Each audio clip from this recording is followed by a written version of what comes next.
Hello नमस्कार जय हिंद साथियों, आप सभी लोगों का एक बार फिर से स्वागत है आपके अपने इस पैरामेडिकल के यूट्यूब चैनल टोटल लर्निंग पे। और दोस्तों मैं आप सभी के बीच मैथमेटिक्स का ये लास्ट क्लास लेकर के आया हूँ जो आपके एग्जाम के लिए बहुत ही ज़्यादा इम्पॉर्टेंट होने वाला है। और दोस्तों आप सभी को पता होना चाहिए कि जितने भी सवाल अभी तक से आपके एग्जाम में पूछे गए हैं उन सभी का संग्रह इस मॉडल पेपर में है, और साथ ही साथ जो पूछे जाने की संभावनाएं हैं नए क्वेश्चन का उनका भी संग्रह इसमें किया गया है। उम्मीद है आप सभी लोग हर एक क्वेश्चन को बनाए होंगे। अगर नहीं बनाए हैं तो सर अभी भी आपके पास टाइम है, आप इन सभी सवाल को आराम से टेक्निक के माध्यम से, है ना, लगभग 200 के आसपास सवाल हैं तो इनको आप 12 घंटा के अंदर में ही इसको कंप्लीट कर देंगे। तो एक बार ज़रूर अगर आप लोग रिवीजन नहीं किए तो रिवीजन कर लीजिएगा। बाकी हम लोग अपने आगे के क्वेश्चंस को स्टार्ट करते हैं। अगर चैनल पे नए हैं, पहली बार है, तो इस चैनल को सब्सक्राइब कर लीजिएगा, साथ ही साथ बेल आइकन को ऑल कर लीजिएगा ताकि आपको नोटिफिकेशन मिल जाएगा। और प्रत्येक क्लास का PDF हमारे टेलीग्राम चैनल टोटल लर्निंग पे मिल जाएगा। और बच्चे लोग जो लोग टेस्ट नहीं दे रहे हैं, वो लोग जाकर के टोटल लर्निंग का मोबाइल एप्लीकेशन है या फिर टोटल लर्निंग का वेबसाइट है, वहां से जाकर के आप लोग टेस्ट जरूर दीजिए, ठीक है। क्योंकि टेस्ट बहुत इंपॉर्टेंट चीज होता है कि आपने क्या पढ़ा और कितना पढ़ा वो टेस्ट के दौरान ही पता लग जाता है। तो चलिए अपने क्वेश्चन सीरीज को आगे बढ़ाते हुए, है ना, हम लोगों ने पिछले यूट्यूब पे जितने भी क्लासेस किए हैं उसमें दोस्तों हम लोग 135 तक के सवाल को किए थे, ठीक है। आज हम लोग 136 से सवाल को करेंगे। ये सवाल जो है हमारा, ये सवाल है हमारा टाइम एंड डिस्टेंस चैप्टर का, है ना, बोट एंड स्ट्रीम का। तो यहाँ पे सवाल कह रहा है कि विपरीत दिशा में आ रही 100 मीटर तथा 200 मीटर,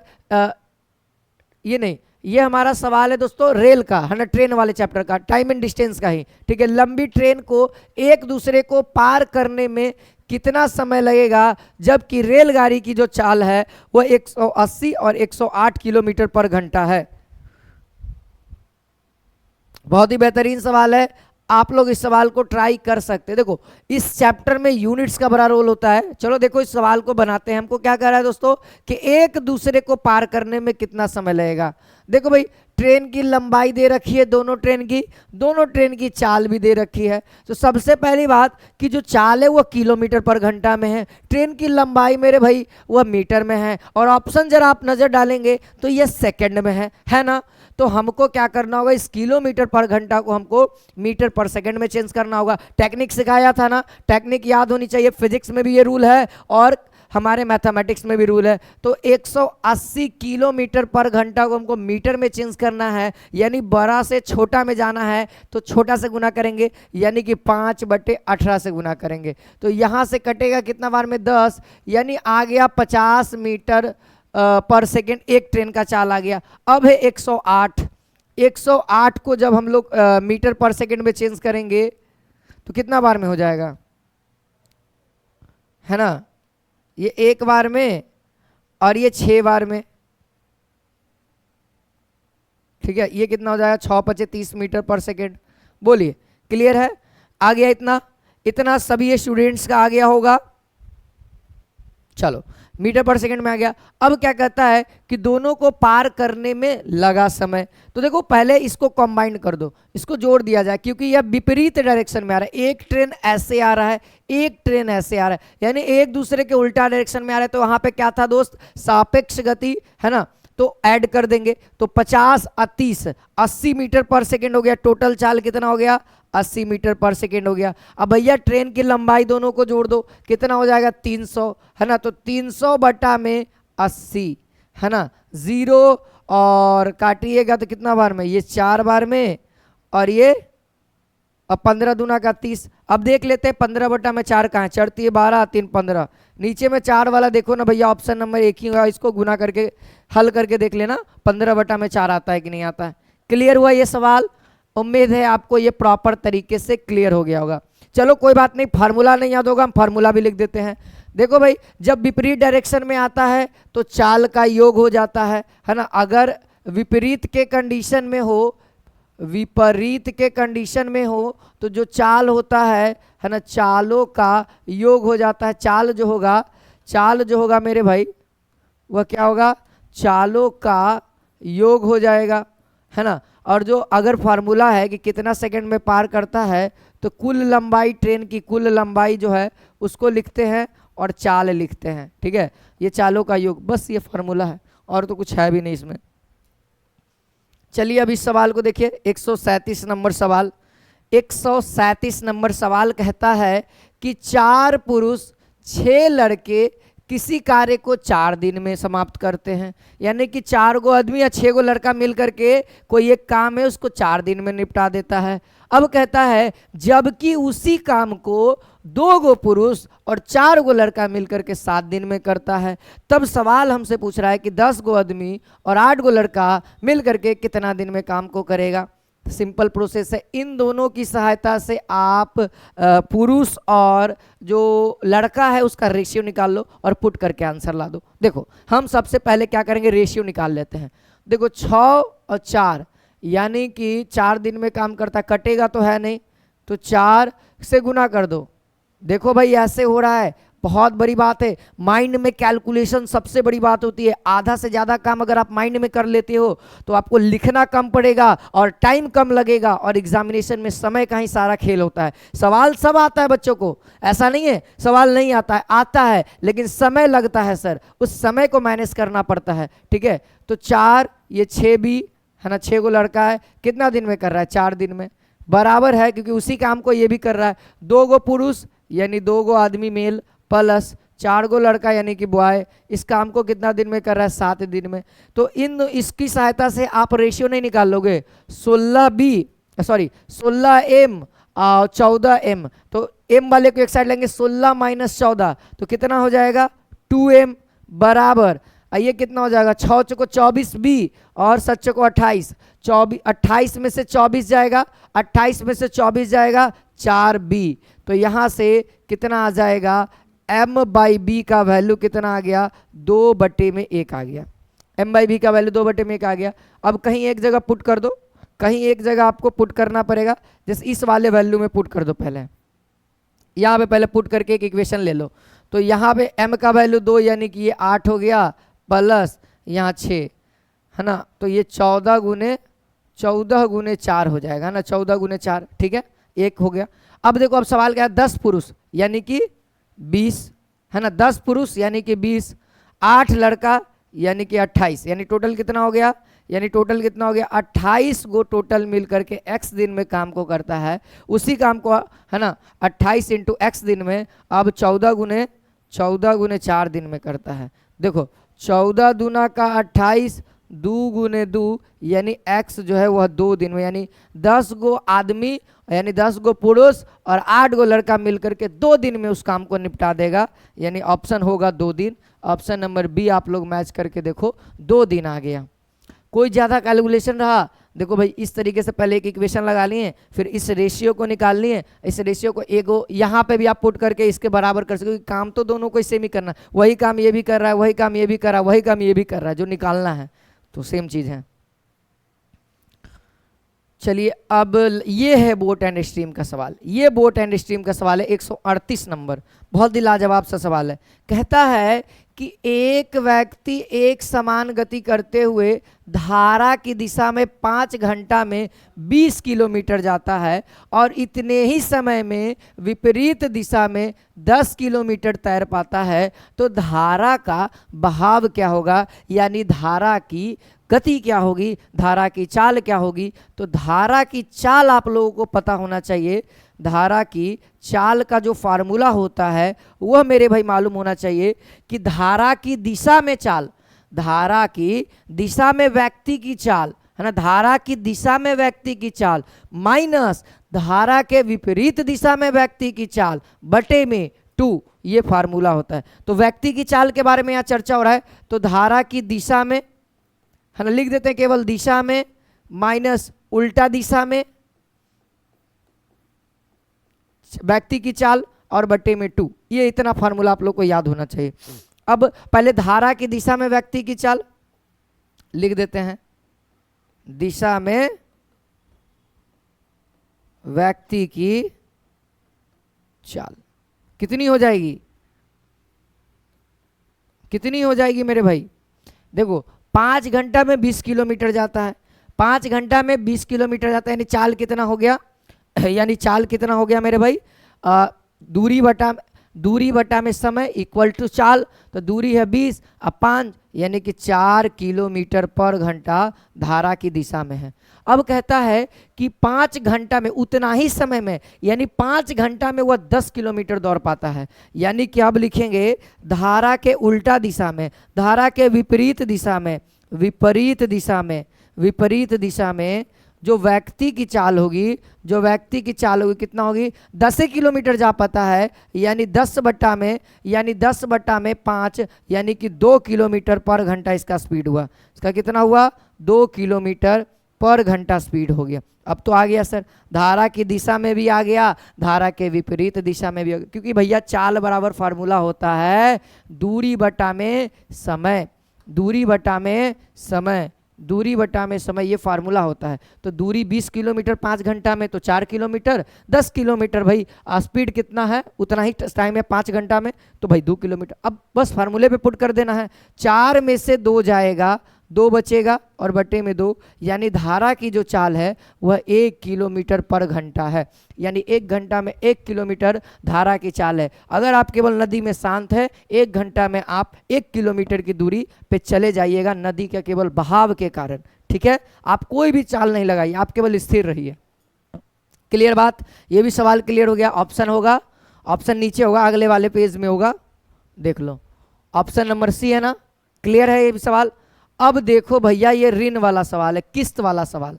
देखो किस्त वाला सवाल थोड़ा सा कॉम्प्लिकेटेड हो जाता है, क्योंकि भाई जो आप लोग लोन वगैरह देखते होंगे ना, लोन लेते हैं सभी लोग, आजकल का ये किस्त तो बहुत ही प्रचलित है कि लोग लोन लेते हैं और महीना पे भरते हैं, कुछ लोग सालाना भरते हैं, कुछ लोग साप्ताहिक भरते हैं, कुछ लोग डेली पे भरते हैं, ठीक है। ये सब लोन होते हैं अलग अलग तरीके के, जैसा पैसा वैसा लोन। आपके अकाउंट में जितना ज़्यादा पैसा रहेगा उतना ज़्यादा आपको लोन मिलेगा, इस बात को मान लो। अगर आपके अकाउंट में बहुत कम पैसा है आपको लोन न के बराबर पूछेगा, ठीक है। अगर आपके अकाउंट में 20 लाख 30 लाख 40 लाख रुपया आ रहा है जा रहा है पर डे का, तो आपको आराम से, है ना, करोड़ों का लोन आराम से मिल जाएगा। अगर पर डे आपका 20 लाख 30 लाख का ट्रांजैक्शन हो रहा है तो 1 करोड़ का आराम से लोन मिल जाता है। वो किसको मिलता है, बड़े बड़े उद्योगपति को ही मिलता है, क्योंकि उन्हीं लोग का होता है ना। चलो आगे बढ़ते हैं, इस सवाल को जरा मैसेज करेंगे, है ना।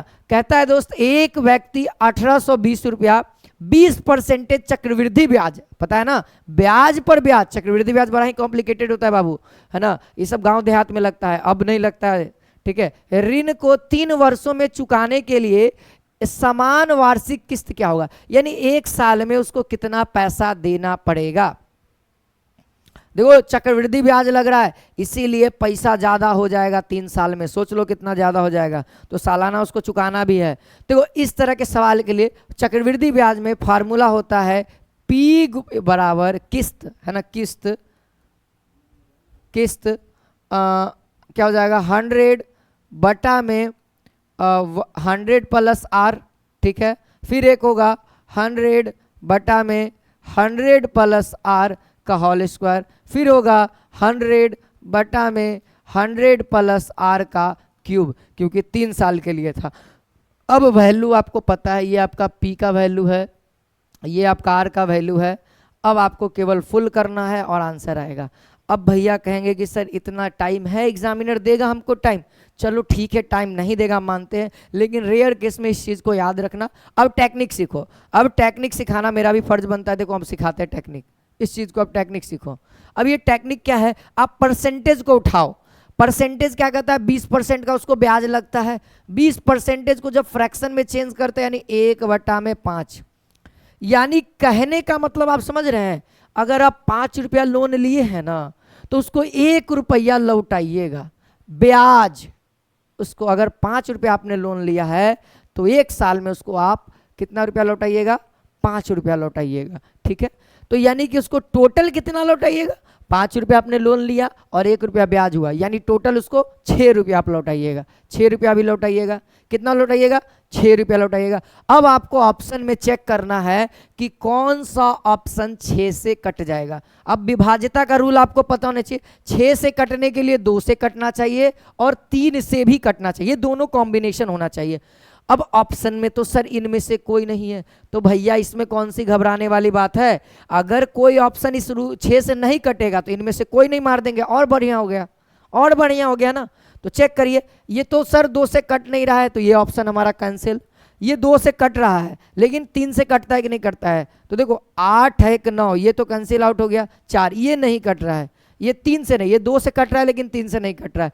अब इन दोनों में से कोई एक होगा, तो या तो ये हो जाए या तो ये हो जाए। अगर 6 से कट जाए तो हम इसको टिक करके आगे बढ़ेंगे, नहीं कटेगा तो डी को टिक कर देंगे। 2 से तो कट रहा है, 6 4 10 1 18, 18 यानी कि ये 6 से 3 से कट रहा है, यानी मेरे भाई इसका जो करेक्ट जो आंसर हो जाएगा वो ऑप्शन नंबर ए हो जाएगा। यानी 864 रुपया उसका है ना पर ईयर किस्त होगा, है ना, जिसको हम लोग ईएमआई कहते हैं, ईएमआई, है ना। चलो क्लियर है, उम्मीद है कि आप लोगों को प्रॉपर समझ में आ गया होगा। जिसको ये बात नहीं समझ में आया वो दोस्तों फॉर्मूले पे पुट करके सब आंसर ला सकता है, लंबा जाएगा, पेशेंस उसके अंदर होगा, वही बना पाएगा मेरे भाई। और मैथ तो पेशेंस वाली चीज़ है ना। उम्मीद है अगर पसंद आ रहा है तो लाइक और शेयर करेंगे सभी दोस्तों के बीच में आप लोग, ठीक है। दबा के लाइक और दबा के शेयर करिए, और कमेंट में आप सभी लोग अपना आंसर जरूर बताया करें। आप लोग कमेंट में आंसर नहीं बताते हैं और दोस्तों के बीच में शेयर भी नहीं करते हैं, शेयर करिए। चलिए देखिए यहाँ पे, है ना, अकेले मजा नहीं मारना चाहिए, है ना, दोस्त को साथ में लेकर चलना चाहिए। चलो यहाँ पे कहता है x + y + z = 6 है। अब कहता है x × y plus y × z plus z × x बराबर 11 है। तो हमसे पूछा जा रहा है x² + y² + z²। तो भैया ये तीनों का होल स्क्वायर का फॉर्मूला है, सिंपल सी तो बात है सर। x + y + z का सर आपने होल स्क्वायर पढ़ाया होगा, है ना, x² + y² + z² प्लस, है ना, 2 कॉमन ले लो, x + y + z, है ना, प्लस x × z। क्लियर है।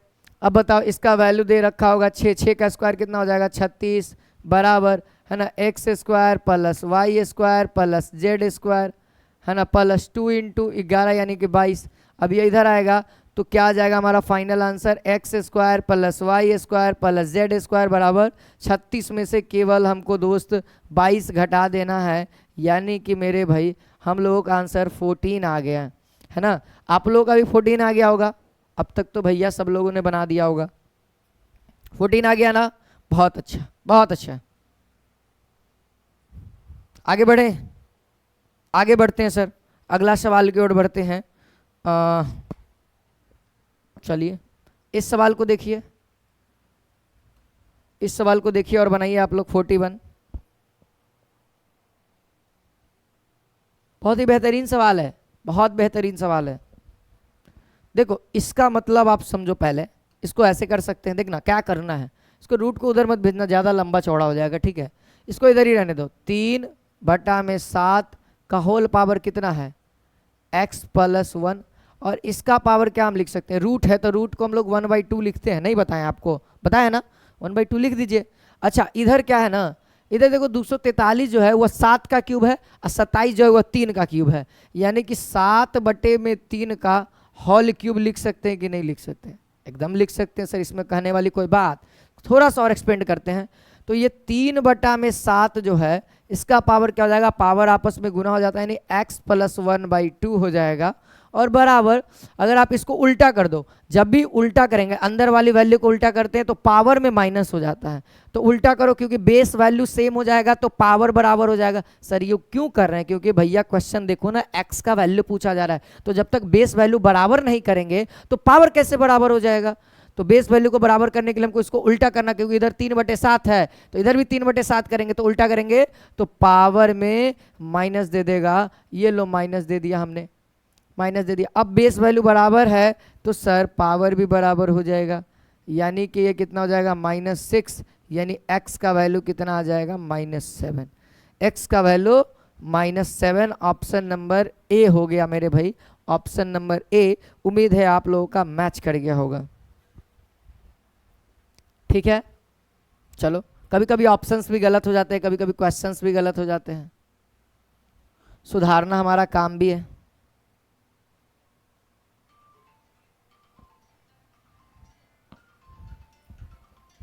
बनाइए इस सवाल को।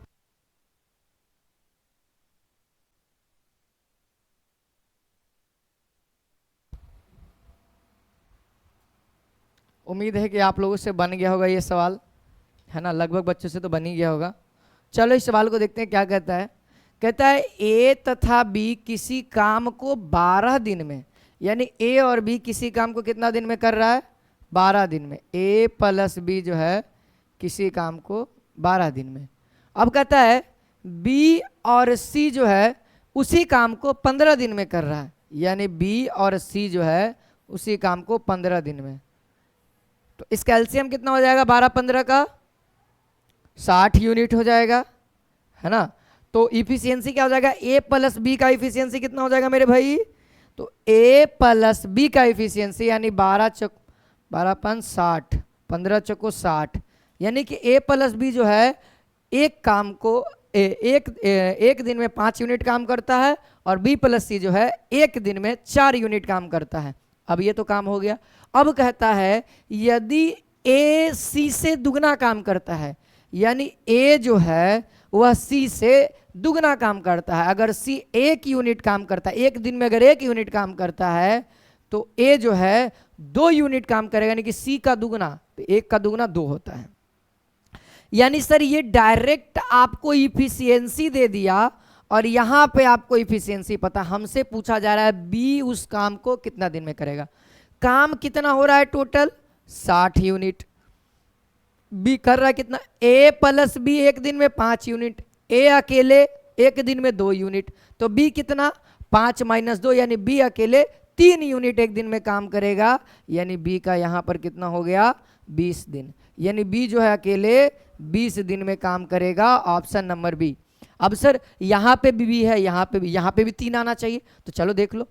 बी प्लस सी मिलकर के एक दिन में 4 यूनिट, सी अकेले एक दिन में 1 यूनिट काम करता है, तो भैया बी यहाँ पे भी 3, यहाँ पे भी 3, यानी कि हमारा ये एक दिन में बी जो है 3 यूनिट काम कर रहा है, ये सही है। क्लियर हो गया प्रॉपर तरीके से। चलिए अब अगला सवाल, क्वेश्चन नंबर 143 कहता है क्या, बनाइए इस सवाल को, ट्राई करिए आप लोग। ये एडवांस का सवाल है, एग्जाम में जो सवाल आएगा ना इसी तरह के आएंगे और आपको बनाना है वहां पे, ठीक है, बनाओ।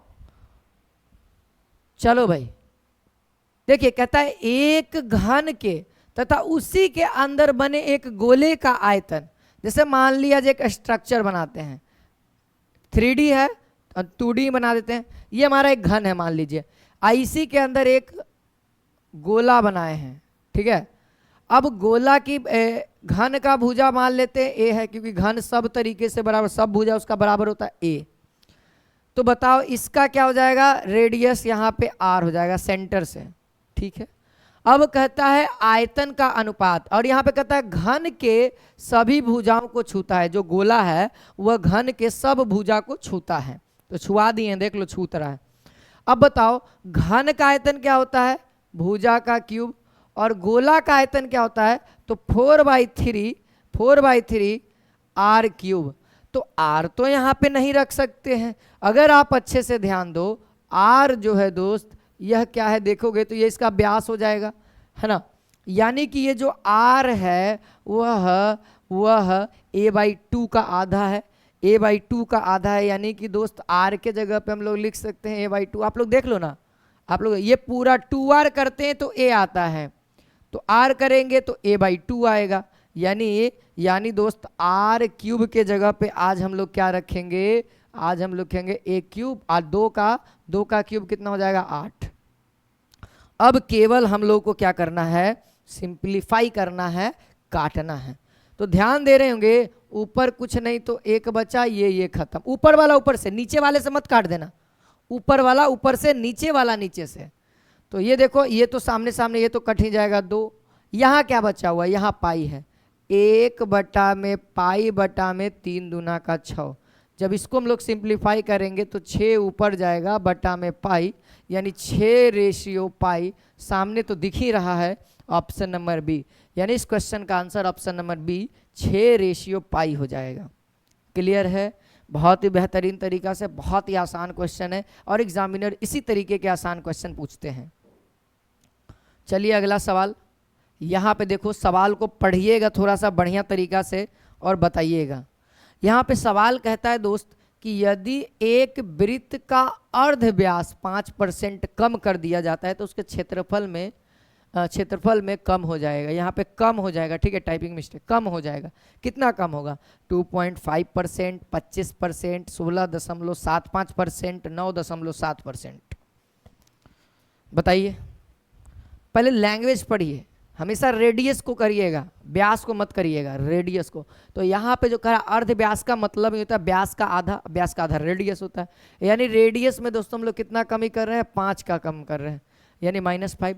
तो ए बी रूल यानी XY का रूल लगा दो, तो -5 है ना, -5 प्लस -5 गुने -5 बटे में 100। बोलिए, ठीक है, ठीक है ना। तो यहाँ से कितना आ जाएगा? अगर ये हो जाएगा -10 हो जाएगा, और ये -5 गुने -5 प्लस 5, और ये कितना हो जाएगा? 25, 0.25। जब इसमें ऐड करेंगे, जब इसमें आप ऐड करिएगा तो माइनस का वैल्यू ज़्यादा होगा, यानी कि कमी होगा। अब कितना का कमी होगा? तो आप ध्यान दोगे तो 9.75 का कमी हो जाएगा, है ना। 9.75 परसेंटेज में आएगा, क्योंकि इस चीज़ को परसेंटेज में ही प्रॉपर बताते हैं। तो सामने सारा चीज़ आपके सामने ही कर रहे हैं, तो ऑप्शन नंबर डी देख सकते हैं, मैच कर ही रहा है। 9.7 है, एक डिजिट कम है, लेकिन फिर भी 9 है ना, बस इसको देखना है, करेक्ट हो जाएगा। अब इस तरह के सवाल देखिए, स्क्वायर रूट में इस तरह के भी सवाल आपके एग्जाम में पूछे जा सकते हैं, तो बना ही लीजिएगा। कहता है 3 + 2√2 का वर्गमूल। इसका बेस्ट टेक्निक बताऊंगा, इसका मैं एकदम बेस्ट टेक्निक बताऊंगा, जिससे आपके एग्जाम में सवाल नहीं छूटेगा। इस तरह के सवाल वर्गमूल वाला, अगर वर्गमूल है अंदर में और फिर भी वर्गमूल कह रहा है तो नहीं छूटेगा। सबसे पहली बात, इस तरीके का सवाल को आपको एक फॉर्मेट ध्यान में रखना होगा, a + 2√b, और इसका वर्गमूल कहेगा तो कोई दिक्कत नहीं, आराम से निकाल लेंगे। बस यहाँ पे ध्यान रखना, √2 बाहर होना चाहिए। इसके अलावा है ना, a + 2√b, b कितना भी तगड़ा हो कोई मतलब नहीं है, लेकिन बाहर में केवल 2 होना चाहिए। अगर 2 नहीं है तो उसको 2 बनाइए, बाकी को रूट के अंदर भेज दीजिए, ठीक है। तो ये तो ऑलरेडी सर फॉर्मेट में है, तो इसको तो कुछ करना नहीं है। अब इस लाइन को, इसको इस तरीके से तोड़ना है, इस तरीके से तोड़ना है कि जोड़ने पर 3 आना चाहिए और गुना करने पर 2 आना चाहिए। इस तरीके से आप तोड़ दो इस 2 को तोड़ो कि जोड़ने पर 3 आना चाहिए और गुना करने पर 2 आना चाहिए। तो आपके दिमाग में चल रहा होगा कि सर 2 एकम 2 और 2 एक 3 भी हो जाएगा, यानी कि सर कितना हो जाएगा? 2 एकम 2 है ना। देखो ना भाई, √2, देखो यहाँ पे क्या करना है, 2 एकम 2 क्या हो जाएगा? वो फैक्टर क्या होगा? 2 और 1, बस इतना लिख दो। ऐसे लिखना है आपको, केवल प्रोसेस समझो, है ना। 2 को तोड़े तो 2 गुने 1 2 हो गया, और 2 1 3 हो गया, यानी जोड़ने पर 3 आ रहा है, गुना करने पर। अब क्या करना है दोस्त? रूट चढ़ा दो, अपने मन से नहीं, रूल के अकॉर्डिंग रूट चढ़ा देना है। और यहाँ पे क्या प्लस है तो प्लस लगा दीजिए। अब आपको इसको और सिंप्लीफाई कर दीजिए, √2 और √1 का वैल्यू 1 होता है, और ये प्लस में आगे पीछे होते रहता है। तो ऑप्शन नंबर हम लोगों का सी मैच कर रहा है। उम्मीद है आप लोगों का भी मैच किया ना सर। 45 हो गया, और बढ़ते हैं। अभी ये 46 नंबर सवाल बेहतरीन सवाल है, आप लोग ट्राई करिए, एक बार आप लोग ट्राई करिए। ये सब सवाल सेकंड में है, 10 सेकंड बहुत है, इनफ है, 10 सेकंड इनफ है सर आपके लिए। इस सवाल को, सवाल पढ़िए, उसके बाद ऑप्शन देखिए और बताइए। सवाल कह रहा है कि 2 अंकों की संख्या, अंकों का योग 9 है, ठीक है, अंकों का योग 9 है। आगे पढ़ते हैं। यदि संख्या में अगर 27 जोड़ देते हैं, जो संख्या उस संख्या में अगर 27 जोड़ देते हैं तो अंकों के स्थान उलट जाते हैं। बाई चांस मान लिया जाए 45 की बात करते हैं, अगर 45 में 27 जोड़ देते हैं तो इसको संख्या का स्थान पलट जाएगा, यानी जोड़ने के बाद कितना आना चाहिए? 54 आना चाहिए। इसका उलट जाना चाहिए, यानी कि 63 आना चाहिए। इसका उलटने के बाद 36 आना चाहिए। तो क्या आप 45 में अगर 27 जोड़ रहे हो तो क्या 54 आ सकता है? आप सोचो। तो देखो ना, 40 में 20 जोड़ोगे तो सर 60 आ रहा है, 54 तो होगा नहीं। तो इसीलिए ये वाला ऑप्शन तो पहले ही छट गया। ऑप्शन नंबर बी देखो, इसमें अगर 27 जोड़ोगे तो क्या 63 आएगा? चांस बन रहा है सर, चांस बन रहा है ना। तो देख लो, 6 6 12 1 13 हो गया, हासिल 1, 3 2 5 1 6, यानी यस सर बन रहा है, यानी ऑप्शन नंबर ए। इसमें देखो अगर 27 जोड़ोगे तो बताओ 36 का भी आएगा। सर घटाएंगे तो पॉसिबल है, लेकिन जोड़ेंगे तो पॉसिबल ही नहीं, और ज़्यादा आ जाएगा, है ना। अगर ये भी नहीं आता तो इनमें से कोई नहीं मार देते, इनमें से कोई नहीं मारते, क्योंकि ऑप्शन में है ही नहीं, तो इनमें से कोई नहीं हो जाएगा। चलो अगला सवाल देखा जाए। इस सवाल को आप लोग देखिए क्या कहता है। 147 किसी घन का संपूर्ण पृष्ठीय क्षेत्रफल दे रखा है और कहता है उसकी भुजा या कोण की लंबाई, कोण यानी भुजा। पृष्ठीय क्षेत्रफल क्या होता है घन का? 6 इंटू भुजा स्क्वायर 12। बताओ यहां से कितना हो जाएगा? a बराबर √2 होगा कि नहीं होगा? और a यानी भुजा है ना, भुजा ही तो निकाला जा रहा है, तो √2 सेंटीमीटर। इसका आराम से हम लोग आंसर बता सकते हैं। चलिए अब अगला सवाल देखो भाई। अब ये सवाल है, कहता है a² + 1/a² का वैल्यू 2 है और हमसे पूछा जा रहा है a + 1/a का वैल्यू। तो इस तरह के सवाल को हम क्या करते हैं, देखो सबसे पहले a + 1/a का होल स्क्वायर का फॉर्मूला याद है ना, a² + b², 1 का स्क्वायर 1 और 1/a² है ना, प्लस 2ab। तो 2ab करेंगे तो ये तो कैंसिल आउट, ए कैंसिल आउट हो जाता है, तो इसको लिखना और न लिखना बात बराबर है। तो ये हो गया। हमको चाहिए किसका वैल्यू? तो अगर आप ध्यान दोगे हमको चाहिए इसका वैल्यू, तो ये रूट चल जाएगा उधर, यानी a + 1/a का वैल्यू कितना आ जाएगा, है ना। इसका वैल्यू आपको पता है ना, a² + 1/a² का वैल्यू पता है 2, और 2 में 2 जोड़ दीजिए, है ना। इसका वैल्यू कितना? इस पूरे का वैल्यू 2 + 2, और ये 4 होगा, 4 का रूट निकलेगा तो 2 होगा, यानी इसका भी वैल्यू कितना हो जाएगा? उसका 2 ही हो जाएगा। अब ये नहीं समझना कि यहाँ 2 है तो वो भी 2 होता है, नहीं, इस तरीके से बता दिए, आप निकालना इसी तरीके से, ठीक है। टेक्निक मालूम होनी चाहिए। अब जैसे ये है, यहाँ पे क्या किया ना, स्क्वायर का वैल्यू दे दिया, पावर 4 कर दिया, यानी अब इसी का स्क्वायर करना है, इसी का स्क्वायर करना, सेम प्रोसेस है, जल्दी से बना दो। इसका कंडीशन बताए थे ना, स्क्वायर दिया हुआ, इसका स्क्वायर करेंगे तो पावर 4 आ जाता है, यानी कि 23 का स्क्वायर करो और उसमें से 2 घटा दो, तो 23 का स्क्वायर कितना हो जाएगा? 529 हो जाएगा। जब 2 घटाएंगे तो 527 आंसर हो जाएगा। कितना हो जाएगा? 527 इसका करेक्ट आंसर हो जाएगा। बोलो ठीक ठाक जा रहा है ना सबको? अरे भाई समझ में आएगा, हर एक बच्चा को आएगा। आगे बढ़ो। इस सवाल को सिंप्लीफाई करना है, बहुत आराम सा सवाल है, सिंप्लीफाई करना है। इक्वेशन यानी x का वैल्यू निकालना है, तो x का वैल्यू कब निकलेगा? जब हम इस इक्वेशन के बराबर 0 लेट कर लेंगे। तो आप अपने मन से 0 लेट कर लेना, बनाओ, लेकिन सवाल का आंसर हर कोई बनाइए, ठीक है। और बताइए मुझे कमेंट में। क्लास लंबा चलेगा लेकिन कॉपरेट करिए आप लोग, लेकिन बढ़िया टेक्निक और बढ़िया चीज़ सिखाऊंगा, ठीक है। तो देखो जब जोड़ते हैं तो देखना ये क्या हो जाएगा, देखो ये माइनस से गुना किया -2 हो गया, ये माइनस से हो जाएगा तो +x हो जाएगा, ये माइनस जाएगा तो 3x² हो जाएगा, तो माइनस और ये प्लस वाला कैंसिल आउट हो गया, तो ये कितना हो जाएगा? ये 6x हो जाएगा, ये -9 हो जाएगा और बराबर 0 हो जाएगा। तो x का वैल्यू चाहिए ना, तो 9/6 यानी कि 3/2, और वो भी पॉजिटिव में 3/2 आया, है ना। ऑप्शन नंबर ए आया। क्लियर है? चलिए तब इस सवाल को बनाइए। फर्स्ट टू लास्ट रेशियो में फर्स्ट टू लास्ट वाला आप लोग को बताया गया था। 151 नंबर सवाल बहुत ही बेहतरीन है, बहुत ही आसान है। देखिए सीरीज देख लीजिए, ए के बाद बी है और बी के बाद सी है, ठीक है, यानी बी लास्ट पे खत्म हुआ, शुरुआत भी हुआ, और ए सी यानी लास्ट कर रहा है, बस मल्टीप्लाई कर देते हैं। ए सी के लिए क्या करते हैं? 3/4 गुने 4/5, यानी कि दोस्त 3:5 आंसर आ जाएगा, है ना। बहुत आराम है ना। फर्स्ट टू लास्ट वाला टेक्निक आप लोग को पता ही होगा। अब तो लास्ट सीजन चल रहा है सर, अब क्या? अब नहीं पता होगा तो कब पता होगा बताओ? अब साल भर आप लोगों ने क्या किया? जब 12th का प्रिपरेशन कर रहे थे, 12th के प्रिपरेशन के बाद फिर आपने क्या किया? ये सब टेक्निक सीखना चाहिए था ना आपको। अगर नहीं सीखा है तो अभी भी कोई काम बिगड़ा नहीं है। यूट्यूब पे बहुत सारी वीडियोस हैं, 1-1 घंटा 1.5 घंटा का लेक्चर है ना। ये रेशियो का तो 10 घंटा का लेक्चर है, रेशियो देखना चाहोगे तो बहुत ज़्यादा हो जाएगा। आपको जितना पैरामेडिकल के लेवल के लिए है प्लेलिस्ट बना हुआ है मैथमेटिक्स क्लास के नाम से। मैथमेटिक्स क्लास के अंदर जाकर के आप सारे टेक्निक्स को सीख सकते हैं, अभी भी आपके पास है समय।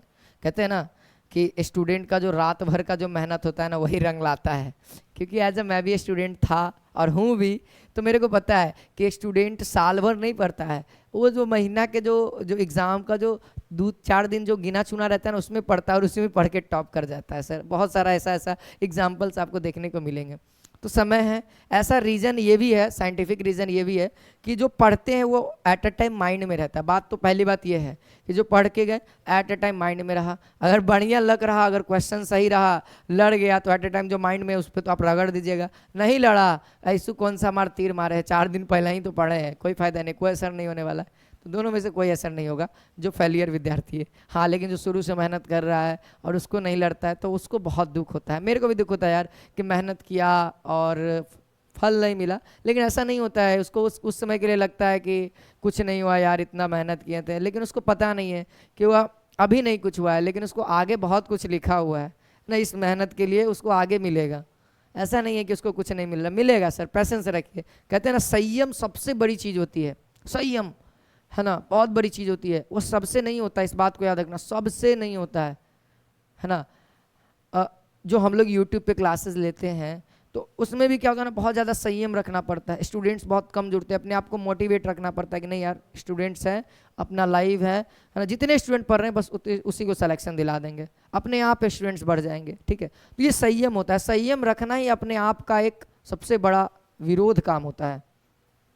चलो सवाल बनाओ भैया, बात सुन रहे थे लेकिन सवाल को भी तो देखा करो, है ना। राम और श्याम के वर्तमान उम्रों का अनुपात दे दिया है। 7 वर्ष पहले राम जो है वह 25 वर्ष का था, यानी वर्तमान में राम कितना वर्ष का था, 7 साल पहले 25 वर्ष का था, तो वह 7 साल बाद यानी वर्तमान में 32 वर्ष का होगा। और राम कितना है, 8x है, तो 8x बराबर 32, 8 चौको 32 यानी x का वैल्यू 4। हमसे पूछ रहा है श्याम का वर्तमान आयु 9 चौको 36 बरस, है ना, यानी श्याम कितना बरस का हो गया, 36 बरस का हो गया। सर बहुत आसान है सर, बहुत आसान है। एज प्रॉब्लम तो मेरे को तो लगता नहीं है किसी बच्चे को अगर दिक्कत होगा, मेरे ख्याल से 5 नंबर रगड़ के लेके आएगा वहाँ से, वो छीन के लाएगा, कहे नहीं देगा तोरा देवता देगा तो ही नंबर नहीं देगा, है ना। 2 के पावर n है तो 64 को भी 2 के पावर में तोड़ दो तो 16 चौको 64, 6 हो जाएगा ना, 6 हो जाएगा, यानी n का वैल्यू कितना हो गया 6, और यहाँ पर से 2 घटा दो, 2 के पावर 4 यानी 16 इसका आंसर हो जाएगा, है ना, इसका 16 आंसर हो जाएगा। चलिए 153 तो क्लियर हो गया, अब 154 भी देख लीजिए। 154 देखिए, 154 कहता है कि 10 वस्तुओं का विक्रय मूल्य 11 वस्तुओं के क्रय मूल्य के बराबर है। तो इस तरह के सवाल को पता ही है, एसपी कितना है 11, है ना, और सीपी कितना है 10, है ना, एसपी बटा में सीपी, यानी 10 रुपये में खरीद के ला रहे हैं, 11 रुपये में बेच रहे हैं, 1 रुपये का प्रॉफिट हुआ, प्रॉफिट बटा में 10, 1/10 को जब परसेंटेज में करेंगे तो 10% आंसर आ जाएगा। क्लियर है ना। रेशियो मेथड बहुत आसान होता है ना, जब परसेंटेज या लॉस या परसेंटेज प्रॉफिट या फिर परसेंटेज लॉस निकालना हो तो रेशियो निकाल करके आप डायरेक्ट फ्रैक्शन वैल्यू में याद किए हुए होंगे। परसेंटेज का फ्रैक्शन वैल्यू 10% का 1/10 होता है, 1/10 को 10% कहते हैं, 1/5 को 20% कहते हैं, 1/4 को 25% कहते हैं, 1/2 को 50% कहते हैं, 1 को 100% कहते हैं, 2 को 200% कहते हैं, 3 को 300% कहते हैं, है ना, 2/5 को हम लोग 40% कहते हैं, 3/4 को हम लोग 75% कहते हैं। सब बच्चों को ये सब चीज़ें याद होनी चाहिए, काम देता है। चलिए, निम्नलिखित में से अपरिमेय संख्या यानी कि रूट में ही वैल्यू होनी चाहिए, रूट से बाहर ना निकले। तो मेरे ख्याल से आपको ऑप्शन नंबर 1 देखिएगा तो 6 और ये 8 8 64 6 6 36 ये तो रूट से निकल जा रहा है। ऑप्शन नंबर बी मेरे ख्याल से आंसर हो जाएगा क्योंकि ये रूट से नहीं निकलेगा। बाकी ये भी 7 रूट से निकल जाएगा और ये 3 निकल जाएगा, ये 9 9 81, ये 3, ये 9, ये 6, ये 8, ये तो पहले से ये 7, तो सब तो रूट से बाहर निकल गया, तो सब तो भाई इंटीजर नंबर है ही। बाकी ये इंटीजर नंबर नहीं है रूट 3, तो इसीलिए ये हमारा आंसर हो जाएगा। चलिए आगे बढ़ते हैं क्वेश्चन नंबर 156 की ओर। 156 बहुत अच्छा सवाल है, करिए आप लोग। इसका वैल्यू पूछा जा रहा है, बना ही सकते हैं। नीचे से शुरू करिए, ऊपर की ओर जाइए। नीचे से शुरू करिए, ऊपर की ओर जाइए। देखिए इस सब सवाल में आपको मालूम है जोड़ और घटाव, गुना, भागा तगड़ा रखना पड़ेगा। जैसे ये इसको सॉल्व करेंगे तो कैसे क्या सॉल्व करेंगे? 5 को 20, 5 को 20 एक 21, ये ऐसे इसका वैल्यू आ गया 21/5। ये उल्टा हो जाएगा तो 1 + 5 दूना का 10/21 आ गया। कितना? 21 और 10 कितना हो जाएगा? 31/21 है ना, 31/21 हो गया। तो ये इसका वैल्यू हो गया पूरा, तो ये उल्टेगा तो यहाँ हो जाएगा 3 + 21 दूना का 42/31, 21 दूना का 42/31। तो यानी कि नीचे में तो 31 आएगा, है ना। तो ये भी कैंसिल आउट, ये भी कैंसिल आउट। अब देखते हैं इन दोनों में से कोई एक ही आंसर होगा, इसको सॉल्व करना पड़ेगा। जोड़िए 3 × 9 यानी कि 93 + 42/31, है ना। कितना आ जाएगा यहाँ से? 3 2 5, 9 चुको 9 4 13, 135/31। ये तो कटेगा भी नहीं, 31 तो अभाज्य संख्या है तो किसी से वो नहीं कट सकता है। तो अब देखना है कि लास्ट में 5 लाना है, तो ये 5 आ गया ऑप्शन नंबर ए। आप इसको कर करके 135 ला दोगे, देख लो। हम तो ये भाई यूनिट डिजिट से ही लगा दिए, है ना। 4 से गुना करो, यहाँ पे 4 आएगा, 1 जोड़ोगे 5 आ जाएगा, यानी यही हमारा आंसर हो जाएगा। अब करके देख लो, 31 में करोगे 4 × 12 यानी कि 124, जब इसमें जोड़ोगे तो कितना आ जाएगा? 135 आ जाएगा। आ गया ना। अगला सवाल देखो, अगला सवाल है दोस्त, ये शॉर्टकट है जो मैंने आपको बताया कि अगर x + 1/x का वैल्यू अगर m है तो देखो यहाँ पे स्क्वायर करने के बाद ये वाला वैल्यू पूछे, स्क्वायर पूछे। जैसे ये क्या है, x + 1/x का वैल्यू m दे दिया, x² + 1/x² का वैल्यू पूछा जा रहा है। तो देखो अगर ये ऐसे रहे x² + 1/x² बराबर m रहे और हमसे x के पावर 1/x⁴ बराबर पूछे, तो यहाँ का स्क्वायर करने के बाद ये स्क्वायर आ जाए, इसका स्क्वायर करने के बाद ये वैल्यू आ जाए, इसका स्क्वायर करेंगे तब ये वैल्यू आ जाए, तब उसके कंडीशन में आप लोग क्या करेंगे? तब उस कंडीशन में आप लोग क्या करिएगा कि भैया चुपचाप इस वाले वैल्यू का स्क्वायर करते हैं और 2 घटा देते हैं, यही होता है वैल्यू। और ये एक तरह से फार्मूला भी बन जाता है। क्वेश्चंस आते हैं, यहाँ पे वैल्यू दे देगा 4 और पूछेगा तो 4 का स्क्वायर 16, 16 में से 2 जाएगा 14 आंसर। तो ये इस तरीके से हमारा ये करेक्ट आंसर हो जाएगा। यहाँ पे क्यूब वाला अलग कंडीशन होता है। क्यूब वाले में क्या होता है ना कि m का क्यूब करते हैं और 3m को घटाते हैं। m जहाँ हमारा क्या होता था, m जो होता था x + 1/x होता था, सिंपल है। क्यूब अगर पूछेगा तब ये फार्मूला है ना, जब क्यूब कहेगा तब x³ + 1/x³। तब चलिए तब के कंडीशन में अब अगला सवाल देखा जाए। अब ये सवाल आप लोग देखिए 158 यानी 158 नंबर सवाल पढ़िए और बनाइए। कहता है एक पेंसिल 1/2 भाग काला रंग का है, शेष का, है ना, 1/2 भाग काला रंग हो गया और शेष जो है 1/8 भाग पीला रंग का है और बाकी जो बचा हुआ भाग इतना है। तो बताइए कि पेंसिल की लंबाई कितनी है। यानी मान लिया जाए आधा भाग काला है, यानी कि आधा भाग अभी बचा हुआ है, और आधा भाग का 1/8 यानी आधा भाग का 1/8 यानी कि 1/16 भाग जो है वह क्या है दोस्त? वह क्या है दोस्त? पीला है। यानी 1/16 भाग, आधा में से 1/16 घटाइएगा कितना बचेगा? अभी कितना बचेगा? तो यहाँ पे मेरे ख्याल से 8 से गुना कर दूंगा, 16 8 में से 1 गया, 7/16 भाग बचा हुआ है। 7/16 भाग बचा हुआ है तो 7/16 जो है ना भाग जो बचा हुआ है वो किसके बराबर है? 3 दूना का 6, 7/2 के। तो देखो यहाँ से 7 हो गया तो यहाँ से 1 भाग निकाल ले तो पेंसिल तो पूरा भाग है ना, एक ही भाग है ना पेंसिल का, तो 1 भाग होगा तो ये कितना 8 बार में यानी 4/8 मीटर लंबा है।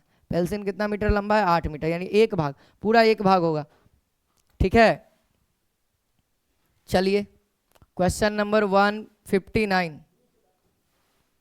क्वेश्चन नंबर 159 कहता है 80 रुपए की दर से 10% वाले स्टॉक में 800 रुपया इन्वेस्ट किया जाता है तो आय का प्रमाण होगा, आय प्राप्त होगा।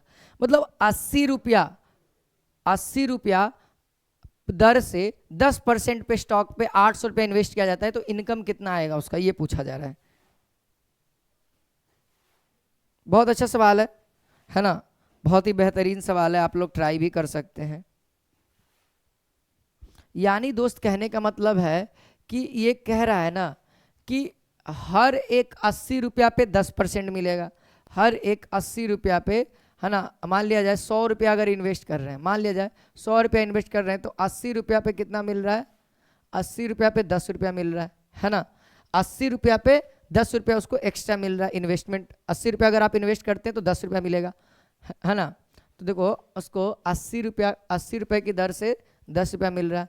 अगर 1 रुपये के हिसाब से 1 रुपया पे कितना उसको मिलेगा, तो 1 रुपया पे 10/80 यानी कि 1/8 रुपया उसको मिलेगा। तो वह इन्वेस्ट कितना कर रहा है, 800 रुपया इन्वेस्ट कर रहा है। तो 800 रुपया इन्वेस्ट कर रहा है तो 1/8 × 800 यानी कि दोस्त उसको 100 रुपया इनकम होगा। उसको कितना इनकम होगा, 100 रुपया इनकम होगा, है ना।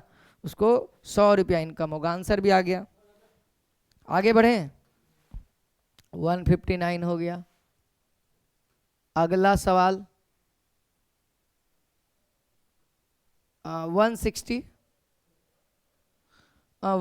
यहाँ पे सवाल क्या कह रहा है उसको देखिए।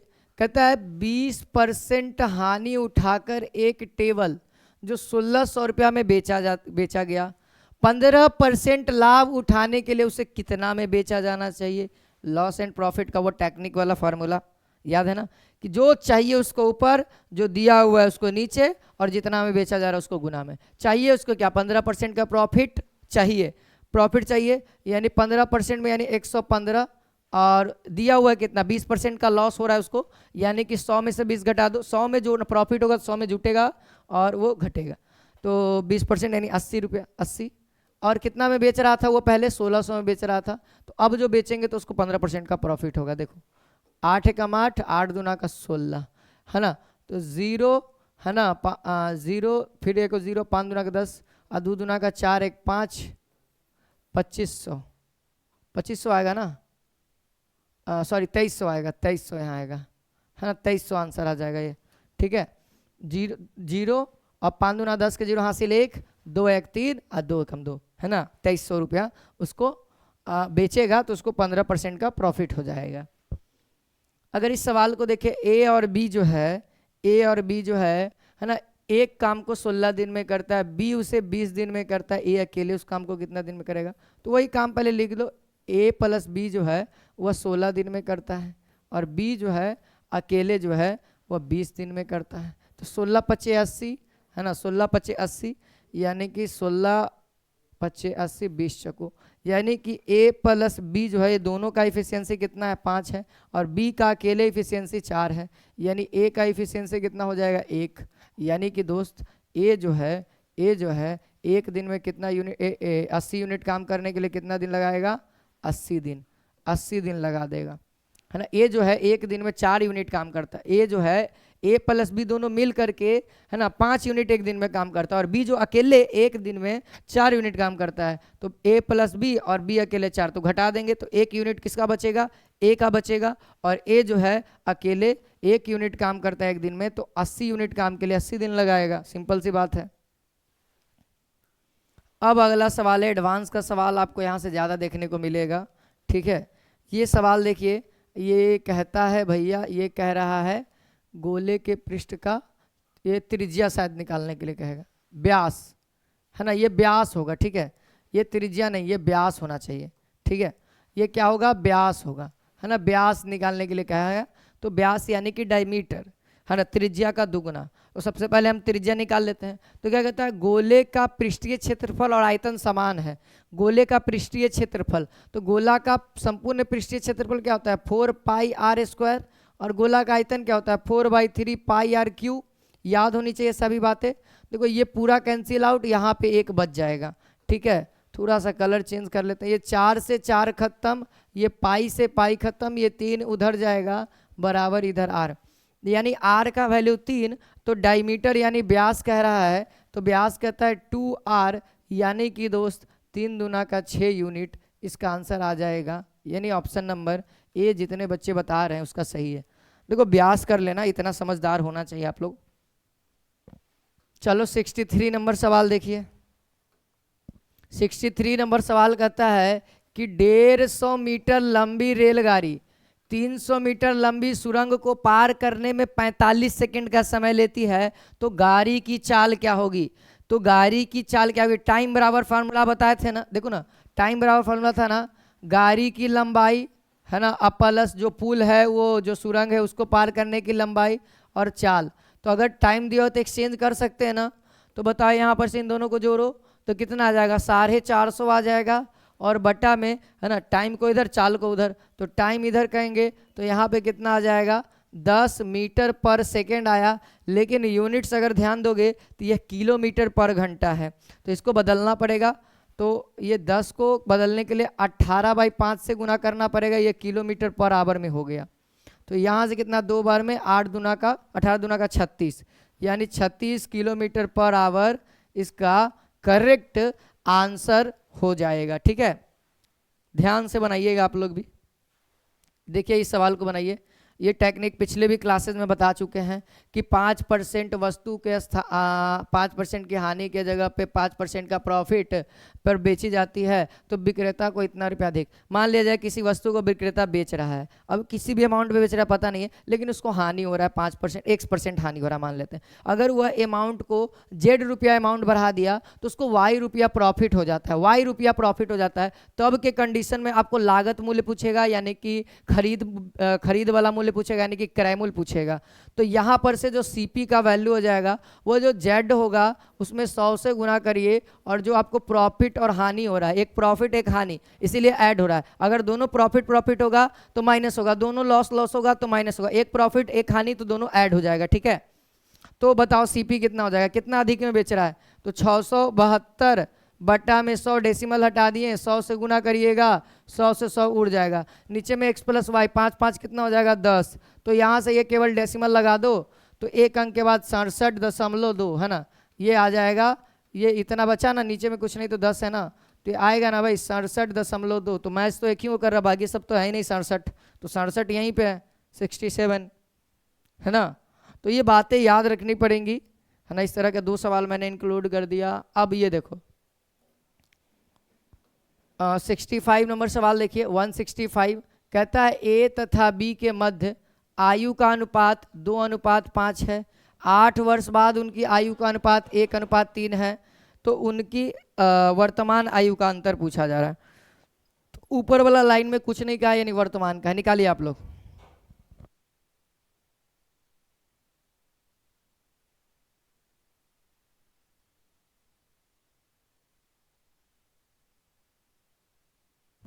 चलो भाई बना लिए होंगे। देखो कहता है एक ए है एक बी है, ठीक है, एक ए है एक बी है, तो यहाँ पर से क्या होगा? इसका रेशियो दे रखा है 2:3 है, यानी कि दोस्त ये 0 ईयर का मतलब वर्तमान। अब कहता है 8 साल बाद, तो +8 ईयर लिख देते हैं। कितना रेशियो है? 1:2 है। बाकी प्रोसेस तो पता ही है, 1 3 4, इसका भी रेशियो कितना हो जाएगा? 1। अब ये 1 यूनिट का वैल्यू 1/1 गुने दोनों को जोड़ दीजिए 8, यानी 8 आ गया। यानी वर्तमान आयु का अंतर, इनका अंतर कितना? 1, तो अंतर यहाँ पे कितना आ जाएगा भाई? यहाँ पे रुक जाइए, यहाँ पे 3 नहीं, यहाँ पे 5 है, ठीक है। तो यहाँ पे भी चेंज हो जाएगी वैल्यू, तो यहाँ पे कितनी चेंज हो जाएगी? 5 हो जाएगी, फिर भी वही वैल्यू आएगा। अब लेकिन इसका अंतर कितना आ जाएगा? अंतर जो होगा वह अंतर कितना आएगा? 3 आएगा, बस इसी में गुना कर दो, 8 3 24, इसका आंसर 24 हो जाएगा, इसका आंसर 24 हो जाएगा। ठीक है, तो ये 5 दूना 5 × 5 2 दूना का 4, इनका डिफरेंस कितना हो जाएगा? 1/1, और इन दोनों को जोड़ दिए 0 + 8। साइन से हमको मतलब नहीं कि प्लस है या माइनस, उससे मतलब नहीं, केवल 0 को, इन दोनों को अंक को डिजिट को उठाइए, आपस में जोड़िए और इसके साथ गुना कर दीजिए, ये वाला फ्रैक्शन के साथ गुना कर दीजिए, वही आपका 1 यूनिट का वैल्यू आएगा।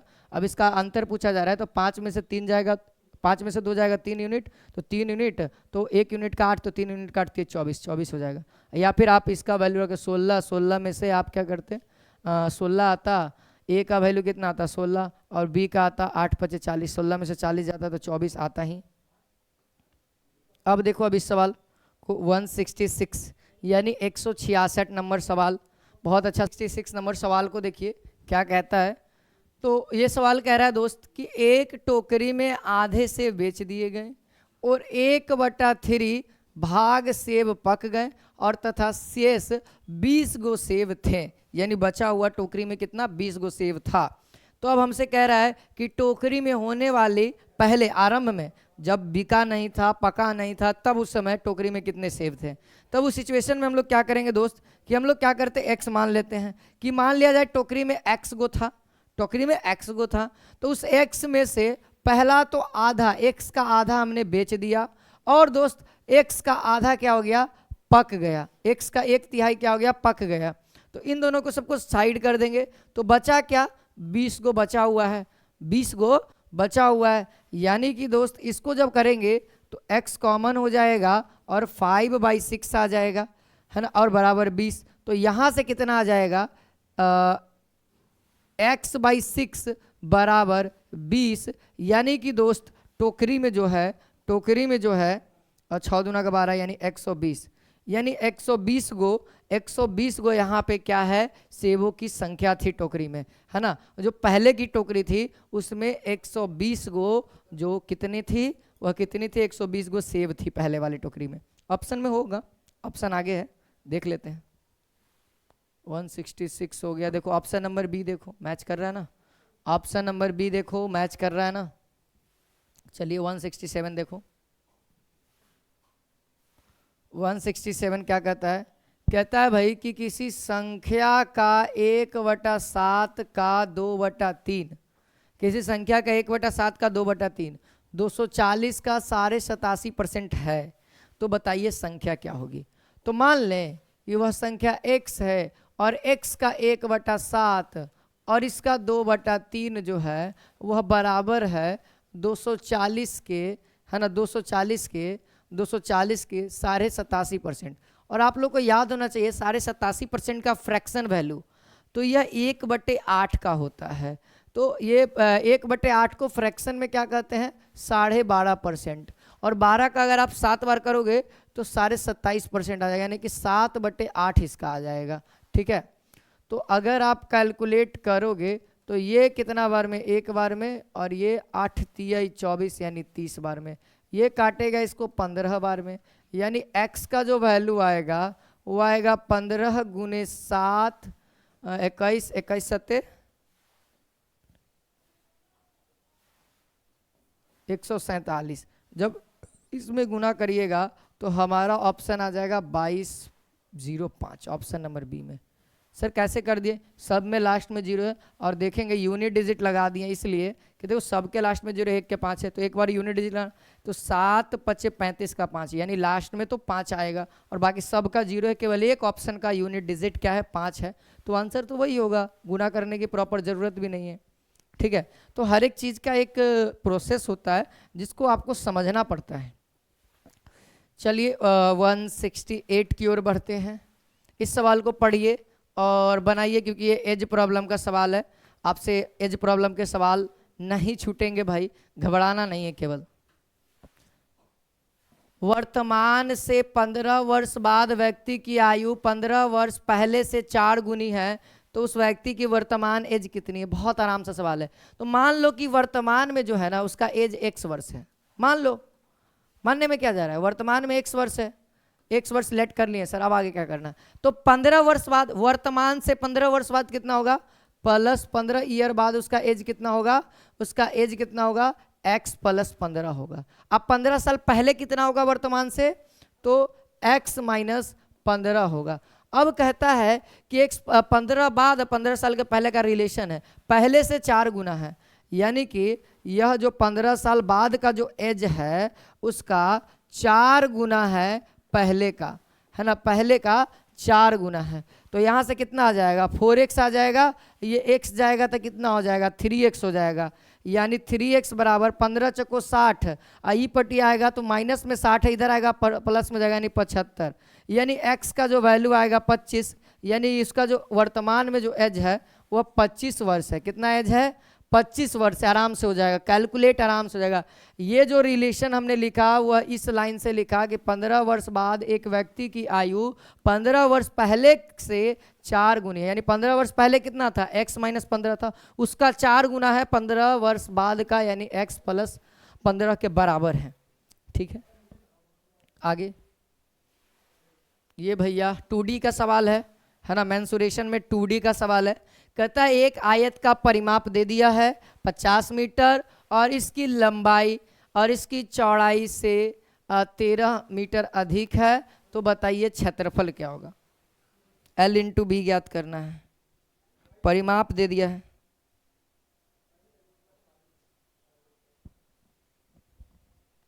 बहुत ही आराम से बनाइए,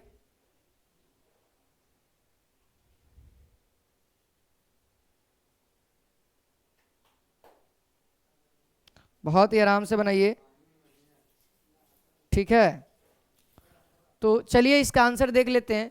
परिमाप यहाँ पे कह दिया ना, देखो इसकी लंबाई जो है, यानी देखो लंबाई जो है वह चौड़ाई से कितना है, 13 अधिक है, यानी लंबाई जो है चौड़ाई से 13 अधिक है। अगर कहे परिमाप कितना होता है, तो परिमाप जो है 2 इंटू एल प्लस बी बराबर कितना हो जाएगा 50, तो L प्लस बी बराबर 25। तो भैया L के जगह पे इतना वैल्यू पुट कर सकते हैं, तो L के जगह पे वैल्यू पुट करो 2b प्लस 13 बराबर 25, है ना।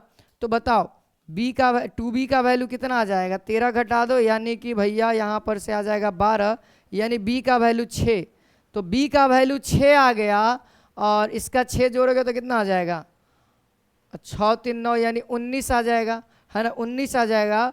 और 19 छक 14 से, 19 छक 14 से, यानी कि 114 मीटर स्क्वायर आएगा। क्लियर है, आराम से आपको प्रॉपर समझ में आ रहा होगा। चलिए अब अगला सवाल देखा जाए, ये हमारा साधारण ब्याज का सवाल है ना। क्वेश्चन नंबर 170 कहता है कि 2% वार्षिक साधारण ब्याज की दर से अब से 2 वर्ष में प्राप्त 1248 रुपया है, तो बताइए वर्तमान मूल्य ज्ञात कीजिए। यानी दोस्त इसका पी का वैल्यू पूछा जा रहा है, यानी कि दोस्त यहां से इसका क्या पूछा जा रहा है, पी का वैल्यू पूछा जा रहा है।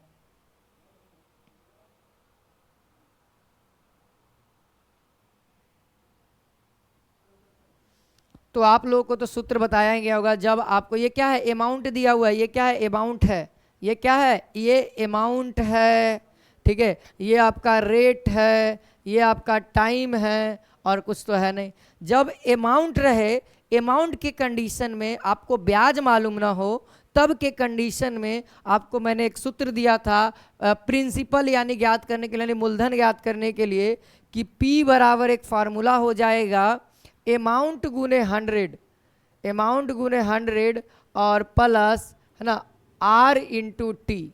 बोलो ये फार्मूला क्या आप लोगों को याद है, याद होगा सर। अमाउंट कितना है भाई, 1248 है में 100, है ना, बटा में कितना हो जाएगा 104। जब आप 104 को करोगे तो मेरे ख्याल से आ जाना चाहिए 104 को कितना बार में, 7 को 28, है ना, 12 बार में देख लीजिए, 12 बार में कट जाना चाहिए, 12 को 48 अब 12, है ना, यानी 12 बार में ये पूरे पूरे कट रहा है। यानी दोस्त 104 को काटिएगा तो ये पूरा 12 बार में, और ये 100 जो इसके साथ गुना में था, तो ये कितना आ जाएगा, प्रिंसिपल हमारे सामने 1200, ऑप्शन नंबर डी करेक्ट होगा। बस फार्मूले पे पुट करिए और काटिए, ठीक है। अभी भी दिक्कत आ रहा है, देखो इसमें बहुत सारे बच्चों को दिक्कत ये आया होगा कि हमने क्या किया, यहाँ पे देखो ये ए का वैल्यू आपको दिया हुआ है 1248 गुने 100, तो बस इसको एक बार में, ये 12 बार में, 12 से जब 100 में गुना होगा 1200। आगे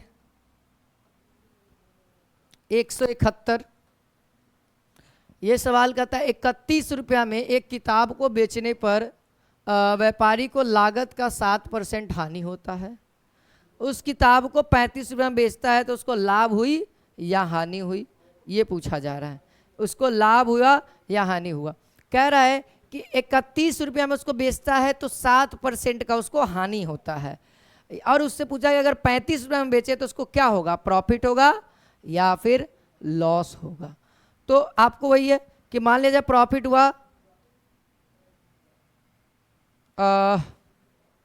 प्रॉफिट होगा कि लॉस होगा, चलो देख लेते हैं।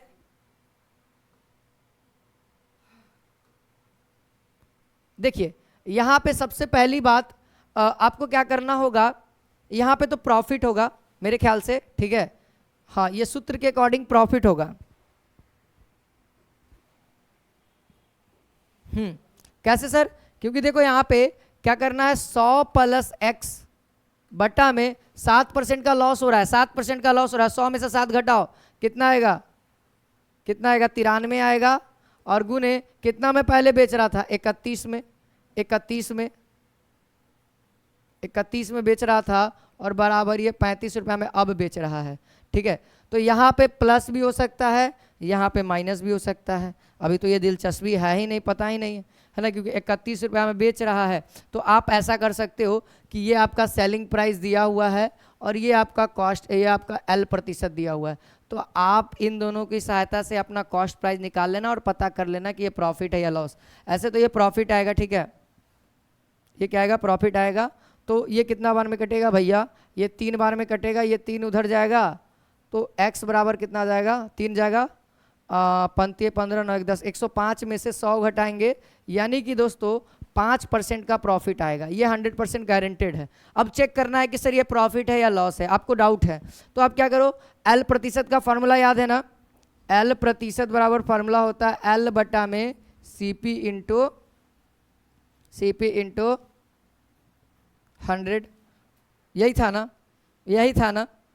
अब आप क्या करो, अब आप क्या करो, पुट करो वैल्यू, वैल्यू को पुट करो 7, L तो पता नहीं है, L पता नहीं है, कॉस्ट प्राइस भी नहीं पता है ना, तो L नहीं पता तो कोई बात नहीं, हमको SP CP माइनस SP तो पता है ना, SP तो पता है ना, तो यहाँ से क्या कर देंगे CP, यानी कि यहाँ से आ जाएगा, देखो CP माइनस SP बटा में CP इंटू 100, 100 इधर भागा में ला दो ना, इधर भागा में ला दो, गुना में रखने की कोई ज़रूरत ही नहीं है।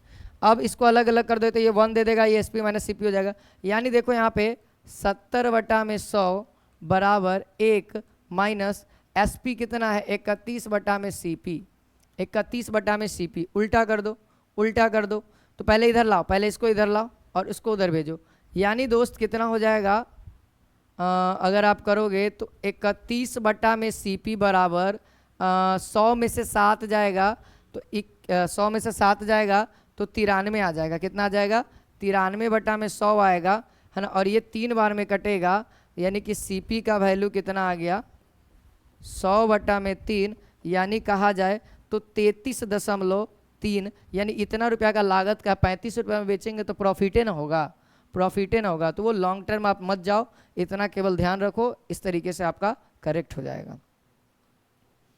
आगे 172 नंबर सवाल, आगे 172 नंबर सवाल कहता है कि 2000 पर 3 वर्ष में 5% वार्षिक ब्याज की दर से चक्रवृद्धि ब्याज कितना होगा। तो 5% वाला याद है ना, 21 बटा में 20 लिखते हैं, तो बस सिंपल सी बात है, 2000 का 3 वर्ष के लिए है 21 बटा में 20, 21 बटा में 20 और 21 बटा में 20, तो देखो 3 जीरो से तो 3 जीरो खत्म, आएगो से खत्म, अब 21 का कितना हो जाएगा, 900, 21 का क्यूब कितना हो जाएगा भाई, 441 है ना, 441 को अगर हम 3 से गुना करें, 441 में 21 से गुना करें, 21 का 1 हासिल 2, 8 है ना, सॉरी 6 हो जाएगा, यहाँ से कितना हो जाएगा, 6 हो जाएगा, है ना, अब फिर 8 4 12 यानी 92, यानी यहाँ से आ गया कितना क्यूब आ गया, 21 का क्यूब कितना आ गया, 92 61 बटा में 4, जब करेंगे तो कितना बार में, 2 बार में, है ना, 3 बार में, और फिर इसके 1 बार में, फिर उसके बाद कितना बार में लगेगा दोस्त, 1 गिरेगा, 5 को 20, 2 21 हो जाएगा, 5 को 20, डेसिमल कुछ कुछ आएगा, जो भी आए, ठीक है। हमको क्या चाहिए, ब्याज चाहिए, तो ये इसमें से घटा दो, यानी कि 315 के लमसम आएगा। तो 315 कौन सा दिख रहा है, देखो 315 दशमलव कुछ कुछ है, तो वो आ जाएगा। इसको प्रॉपर आपको डेसिमल में कन्वर्ट कर लीजिएगा। तो मेरे को तो केवल अथी से मतलब है ना, ऑप्शन मारने से मतलब है जल्दी में। तो कितना है, 2315 आया। 2315 ये क्या है, हमारा अमाउंट है। अमाउंट को जब प्रिंसिपल में अमाउंट में जब प्रिंसिपल घटाते हैं तो हमारा क्या आ जाता है, ब्याज आ जाता है। आगे बढ़िए, अगला है ये सवाल हमसे कह रहा है कि यदि वस्तु का सीपी लागत मूल्य का इतना है, इतना गुना है, यानी जो एसपी जो है वह लागत मूल्य का इतना गुना है, यानी कि एसपी बटा में सीपी कितना आ जाएगा, ये इधर भेजो 4/3, यानी 3 रुपये की वस्तु है, 4 रुपये में बेच रहे हैं, तो कितना आएगा, 1 का प्रॉफिट होगा, 1/3, यानी इसको प्रॉफिट होगा 33.33%, या इसी को हम लोग कहते हैं 33.1/3%। ठीक है, 33.1/3 या 33.33% कहते हैं। ये क्या आएगा, प्रॉफिट आएगा। ये क्या आएगा, प्रॉफिट परसेंटेज आएगा, है ना, क्योंकि देखो खरीद रहे हैं 3 रुपये में, बेच रहे हैं 4 रुपये में, 1 रुपये का फायदा हो रहा है, फायदा। चलिए आगे बढ़िए,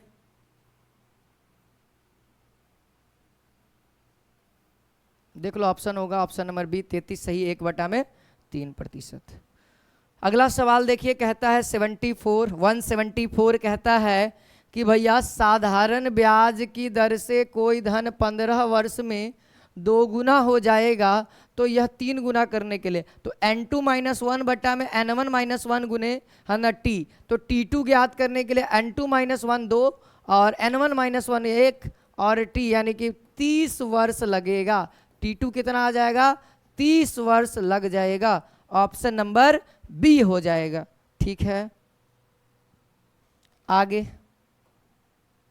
अगला सवाल कह रहा है दोस्तों, अगला सवाल कि भैया एक व्यक्ति जो है 7 रुपया में, एक व्यक्ति जो 7 रुपया में 8 गो वस्तु खरीदता है, यानी 8 वस्तु को वह कितना में खरीदता है, 7 रुपया में, तो एक वस्तु को कितना में खरीदेगा, 7/8 रुपया में खरीदेगा। ठीक है, अब दूसरा बात कि भैया 5 रुपया में 6 वस्तु बेचता है, यानी 6 गो वस्तु जो है वह कितना रुपया में बेचता है, 5 रुपया में, तो एक वस्तु जो है वह कितना में बेचेगा, 5/6 रुपया में बेचेगा। अब कह रहा है कि इसको प्रॉफिट है या लॉस है, तो भैया ये सीपी एसपी माइनस सीपी कर दो, 5/6 में से 7/8 घटा दो, अब क्या आएगा, प्रॉफिट आएगा कि लॉस आएगा, अब ये तो घटाने के बाद ही पता लगेगा।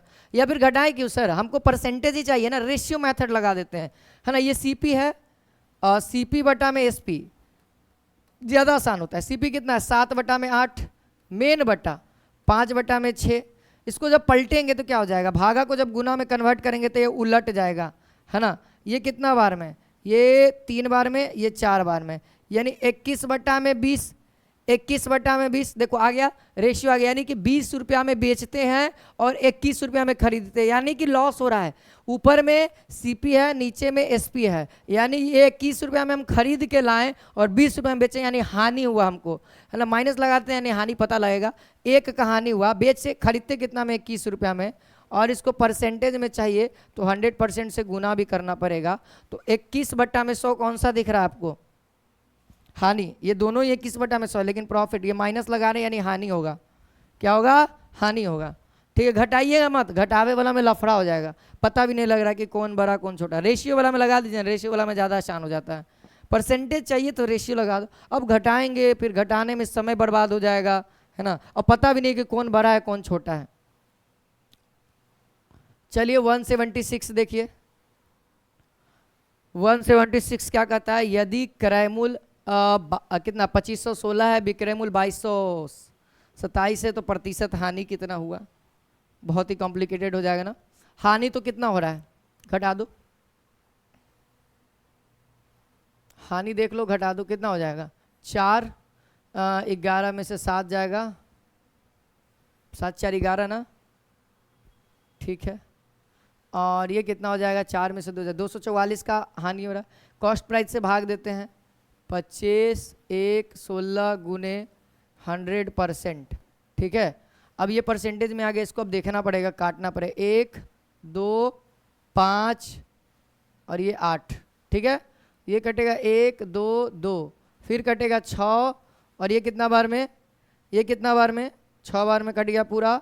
2 दूना का 4, 9 दूना का 18, ये 6 और ये 61। यानी अब जो होगा दोस्त, अब जो होगा आपको चेक करना होगा कि भाई 6100 में हमको केवल 629 से भाग देना है। अब इसमें 8 है, 7 है, डेसिमल के पहले देखो, डेसिमल के पहले 8 7 9 10। अब कोई एक बार में, 10 बार में तो नहीं लगेगा, क्योंकि 6100 10 बार में 6200 हो जाएगा, तो ये तो नहीं लगेगा। यानी कि दोस्त देखो, अब सोचो 10 बार में 6200, यानी कि 6300 के आस 6200 से थोड़ा सा कम है, यानी कि सर 9 बार में तो कम हो जाएगा, है ना। तो एक बार 9 बार में गुना करके देख लेते हैं, एक बार 9 बार में गुना करके देख लो, क्या इसके आसपास आ रहा है, लग जाएगा क्या 6100 में। 9 9 81 के 1 हासिल 8, 9 9 81 के 1 हासिल 8, 9 9 81 हासिल 8, 9 दूना का 18, 8 8 16, 26 का 6 हासिल 2, 54 55 56 57। यानी सर लग रहा है आसपास है, यानी यही हमारा आंसर हो जाएगा। 8 तो बहुत ज़्यादा छोटा हो जाएगा, 7 भी बहुत ज़्यादा छोटा हो जाएगा। जब यही छोटा आ रहा है, 10 ज़्यादा आ रहा है और 9 बहुत छोटा आ रहा है, तो 9 बार ही लगाएंगे ना, भाग तो कम ही लगता है, ज़्यादा तो नहीं लगता है, कम या उसके बराबर लगता है। चलिए अगला सवाल है, कहता है दोस्तों कि एक रंगीन टीवी का सेट का विक्रय मूल्य 10% बिक्री कर को मिलाकर, है ना, 17,600 रुपया अंकित किया गया है। देखिए भाई, टीवी एक टीवी के दुकान में है, रखा गया, उस पर 10% का टैक्स लगा। जितना लागत मूल्य होता है, जो जितना टीवी का मूल्य है उसका 10% लगता है। तो टीवी का मूल्य तो पता नहीं है, लेकिन 10% टैक्स लगाने के बाद मूल्य पता है। तो मान लें कि x रुपया क्या है, उसका टीवी का मूल्य है, टीवी का टैक्स से पहले 100 रुपया है। अब टैक्स कितना, 10% लगाया जाता है, यानी 10% वृद्धि किया गया। तो 10% वृद्धि का मतलब कितना, 10% का वृद्धि का मतलब कितना, 110 बटा में 100, यानी कि 11 बटा में, यानी कि 11 बटा में 10। और ये बराबर कितना हो गया, इंक्लूड हो गया, ये टैक्स इंक्लूड हो गया। अब ये बराबर हो जाएगा, है ना, इतना के। देखिए ये कट जाएगा दोस्त, ये एक बार में, ये 6 बार में, यानी कि 16, यानी कि x का वैल्यू कितना आ जाएगा, 16,000।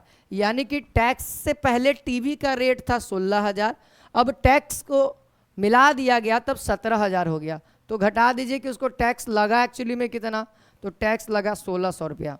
टैक्स कितना लगा, 1600 रुपया। बिक्री टैक्स कितना है, 1600 रुपया, ठीक है। 1600 लगा, 1600 लगा, ऑप्शन नंबर ए 1600 लगा है टैक्स। टैक्स कितना लगा है, 1600 लगा है। अगला 178। चलिए क्वेश्चन नंबर 78 को देखिए और बनाइए इस सवाल को, क्या कहता है देखिए आप लोग। बन जाएगा आप लोगों से, फार्मूला याद होगा डिफरेंस का। तो 12.5% प्रति वर्ष की दर से 2 वर्ष के लिए 15,000 का चक्रवृद्धि ब्याज और सामान्य ब्याज का अंतर पूछा जा रहा है, डिफरेंस पूछा जा रहा है।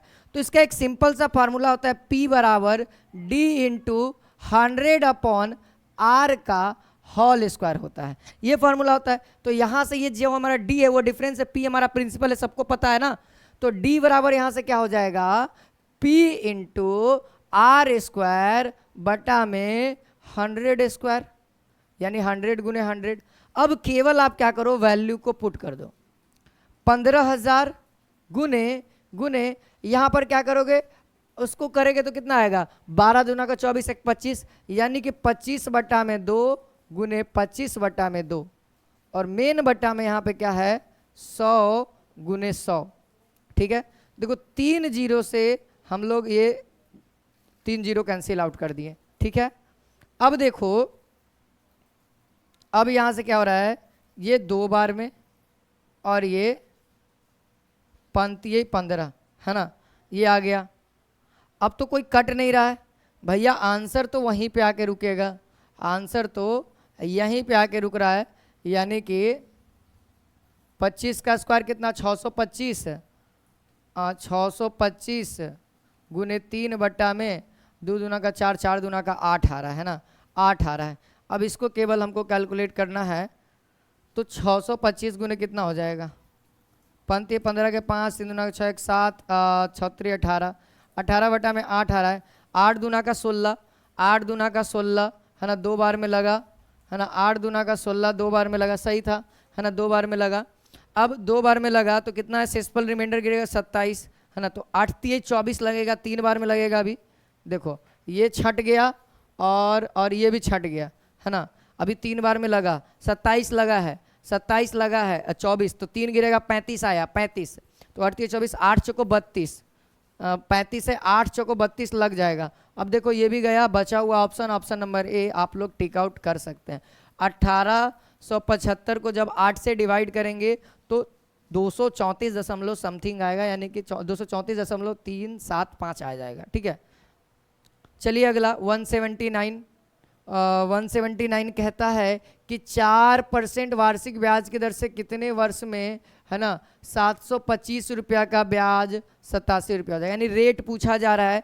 यानी कि इसको बनाने के लिए 727 गुने है ना समय कितना है निकालना है, तो मान लेते हैं टी है और गुने 4 वर्ष के लिए और बटा में 100 बराबर 87 है ना, तो यहाँ पर से टी बराबर कितना हो जाएगा,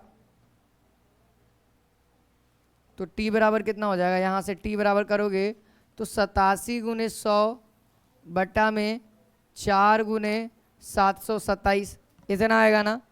अब इसको सिंप्लीफाई करना पड़ेगा मेरे भाई, अब इसको आपको सिंप्लीफाई करना पड़ेगा, तो काटिए, सॉरी 27 नहीं भाई, गलती मत लिखा करें है ना, 5 हो जाएगा, 25 25 है ना। ठीक है, अब तो सही है ना, अब काट सकते हैं। देखो इसको 5 से काटो 20 बार में, इसको काटते हैं कितना बार में, 1 और ये देगा कितना, 2 देगा, यानी 5 चौको 20 है ना, 20 जाएगा तो बचेगा कितना 5 45, अभी भी कटेगा, अभी भी कटेगा कितना बार में, इससे 1 बार में, ये 5 बार में, ये 5 से काट दो इसको कितना बार में, इसको काट देते हैं 2 बार में और 9 5 45, 29 से 27 में भागा देना होगा, तो 29 से 27 में, तो देखिएगा 29 का पहाड़ा आप पढ़िए, 9 दूना का 18 9 3 27 है ना, यानी कि 3 बार में, यानी टी का वैल्यू आ जाएगा, टी का वैल्यू आ जाएगा 3 वर्ष है ना, टी का वैल्यू कितना आ गया 3 वर्ष, जो केवल काटने में समय लगे आपको। ठीक है, ये भी हो गया, देखो ऑप्शन में है 3 वर्ष। अब सवाल है 180 नंबर सवाल। ठीक है, अब हम लोग अपने मॉडल पेपर के लास्ट में आ रहे हैं। ठीक है, सवाल वीडियो बहुत लंबा हो गया, लेकिन हर एक सवाल को आपको प्रॉपर तरीके से अच्छे समझ में आ गया होगा ना। तो कहते हैं ना कि रख हौसला वो मंजर भी आएगा, प्यासे के पास चलकर समंदर भी आएगा, थककर न बैठे मंजिल के मुसाफिर, थककर न बैठे मंजिल के मुसाफिर, मंजिल भी मिलेगी और मिलने का मज़ा भी आएगा। ठीक है, तो अभी आपने संयम रखा है, तो इसका फल आपको एग्जामिनेशन में के दिन दिखेगा, 25 तारीख को दिख जाएगा 11 बजे के बाद है ना, 11 बजे आपके हाथ में क्वेश्चन पेपर रहेगा, तब आप कहिए कि नहीं सर वो जो क्लास किए ना लंबा लगा, थोड़ा सा पेशेंस बनाए रखें, लेकिन फ़ायदा ज़रूर किया। दवाई थोड़ा सा दिया जाता है, फ़ायदा बहुत करता है, थोड़ा थोड़ा लिया जाता है। ठीक है, तो यहाँ पे सवाल कहता है किसी परीक्षा में अधिकतम अंक कितना है 900 है। अब कहता है कि अधिकतम अंक का 33% उसको मिला, तो कहता है कि 45 अंक से फेल हो गया, यानी उसको 33 अंक मिला, 900 का उसको 33% अंक मिला, लेकिन फिर भी वह फेल हो गया है ना, फिर भी वह फेल हो गया। लेकिन दोस्त अगर इसको 45 अंक दे देना तो ये पास हो जाएगा, यह पास हो जाएगा। तो बस यही पासिंग मार्क्स हमको निकालना है, 900 का है 900। तो देखो यहाँ से आप क्या करोगे, यहाँ से अब हम क्या करेंगे, ये परसेंटेज हटाएंगे है ना, ये परसेंटेज हटाएंगे, तो परसेंटेज हटेगा तो नीचे में 100 जाएगा, तो ये 2 0 से 2 0 खत्म, 9 3 27 हासिल 2, 9 3 27 2 29 और प्लस 45 कितना हो जाएगा 7 और 5 12 है ना, लास्ट में 2 है ना, 9 4 13 13 1 14 है ना, यानी कि 2 1 3 है ना, 342 इसका मार्क्स पासिंग मार्क्स है। 900 में से 342 मार्क्स क्या है, पासिंग मार्क्स है। देख लो पूछ लिया था कि उत्तरांक कितना है, यानी कि पास होने वाला मार्क्स कितना है। चलिए 181 नंबर सवाल, 181 नंबर सवाल बहुत ही बेहतरीन है ना, टाइम एंड डिस्टेंस का ही सवाल है। कहता है एक दूसरे से 65 किलोमीटर की दूरी पर स्थित है, वह एक दूसरे से 65 किलोमीटर की दूरी पर स्थित है। शहरों के बीच की यात्रा एक मोटर कार 2 घंटा 10 मिनट में पूरा करता है। तो उनकी उनकी है ना गति को मीटर प्रति मिनट में ज्ञात कीजिए, मीटर प्रति मिनट में। तो बताओ 65 किलोमीटर का डिस्टेंस है, तो डिस्टेंस को सबसे पहले मीटर में कन्वर्ट करो। तो 65 किलोमीटर को मिनट में कन्वर्ट करने के लिए हमको 1000 से गुना करना होगा। 1000 से ये मीटर में हो गया, है ना। और समय जो है मिनट में करना है, तो 2 घंटा 60 मिनट। 2 घंटा मतलब 120, 120 और 10 130 मिनट, है ना। तो 1 0 से 1 0 खत्म। एक बार में 13 पचे 65 यानी कि 500 मीटर पर मिनट के रफ्तार से वह गाड़ी चल रही थी, है ना। 500 मीटर पर मिनट के रफ्तार से गाड़ी चल रही थी। अब अगला सवाल 182 क्या कहता है? कहता है कि पिता और पुत्र की वर्तमान आयु का योग यहाँ पे 60 वर्ष है। यदि 6 साल पहले पिता की आयु पुत्र की आयु का 5 गुना था, तो 6 वर्ष बाद पुत्र की आयु क्या होगी? लगता तो है कि ये सवाल हमने करवा दिया है, लेकिन एक बार और फिर से क्या दिक्कत वाली बात है? 6 साल पहले जो है फादर और बेटा का जो एज होगा वो कितना होगा? फादर का 5 गुना होगा, इसका 1 गुना होगा। तो बताओ 6 साल पहले 5x है। 6 साल पहले फादर 5x हो गया और सन x हो गया। तो 6 साल बाद 5x + 6 और बताओ यहाँ से कितना हो जाएगा? ये 6। अब कहता है इन दोनों का ये वर्तमान एज हो गया, है ना। 6 साल आगे कर दिया। 6 साल पहले का एज कितना था? 5x था और ये x था। तो 6 साल बाद तो 5x + 6 और x + 6, ये वर्तमान का एज हो गया। वर्तमान का योग कहता है ना 60 है, यानी कि 6x दोनों को जोड़ दो। 6x + 12 जो है वह 60 है। तो अब आप मुझे बताओ x का वैल्यू आपको चाहिए, यहाँ से 12 घटा दो तो यहाँ पर से कितना आ जाएगा? 48 आ जाएगा ना, ठीक है। x का वैल्यू कितना आ गया? 8, है ना। अब 8 आ गया x का वैल्यू, पुट कर दो, है ना। तो 8 पचे 40 और ये 8।